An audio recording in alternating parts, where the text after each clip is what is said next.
सध्या चालू असणाऱ्या विधान परिषदेच्या निवडणुकीमध्ये जे मतदार आहेत ते प्रामुख्यानं जिल्हा परिषद सदस्य आणि नगरसेवक, मग ते महापालिकेचे नगरसेवक असोत किंवा नगरपालिकेचे नगरसेवक असोत, हेच मतदार आहेत.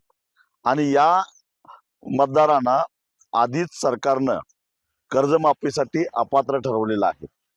त्यामुळं निवडणुकीचा आणि निवडणूक आयोगाचा बागुलबुवा दाखवून त्याची घोषणा करता येणार नाही असं सरकार जे सांगतंय ते धादांत खोटं आहे. एक मुळामध्ये या निवडणुकीचे जे मतदार आहेत त्या मतदारांच्यावर प्रभाव टाकण्यासारखा त्यांना लाभच होणार नाही या कर्जमाफीचा, तर मग प्रभाव कसा काय पडणार? रात्रली गोष्ट, निवडणूक आयोगाच्या आडून सरकार गुपचूपपणानं काही लोकांच्या खात्यावर पैसे जमा करून जो शब्द दिलेला होता 7-12 कोरा करायचा त्याच्यापासून कुठेतरी पळ काढू पाहतंय.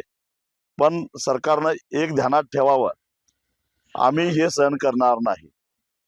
नियमित कर्ज भरणाऱ्यांना प्रत्येक खातेदाराच्या पाठीमागे 1.5 लाख रुपये आणि जे सरकारनं लोकप्रतिनिधी, पेन्शन घेणारे आणि इन्कम टॅक्स भरणारे हे वगळता सगळ्याच शेतकऱ्यांना, त्याच्यामध्ये थकीत शेतकऱ्यांना कर्जमाफीसाठी पात्र धरलं पाहिजे. याच्यामध्ये काही बदल झाला, ज्या पद्धतीनं वाजत गाजत त्यांनी लाडकी बहीण योजना जाहीर केली आणि आता अनेक बहिणींना त्याच्यामधून वगळायला सुरुवात केली आहे, तसं गुपचूपपणाने कर्जमाफी राबवून अनेक पात्र शेतकऱ्यांना अपात्र करण्याचा प्रयत्न केला तर आम्ही हे खपवून घेणार नाही.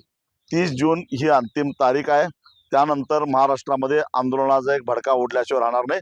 आणि सरकारनं स्पष्ट करावं, काही निवडणुकीवर परिणाम होत नाही, आयोगाला जे काय करायचं ते करावं, परंतु विधान परिषदेच्या निवडणुकीवर प्रभाव टाकेल असा हा निर्णय नाही आहे. हा निर्णय आधीच झालेला आहे, बजेटमध्ये तरतूद झालेली आहे. त्यामुळं सरकार जे काय सांगतं, विशेषतः मुख्यमंत्री जे सांगतात की निवडणूक आयोगानं घोषणा करायला बंदी घातलेली आहे, यात कुठेतरी काळं बेरं आहे.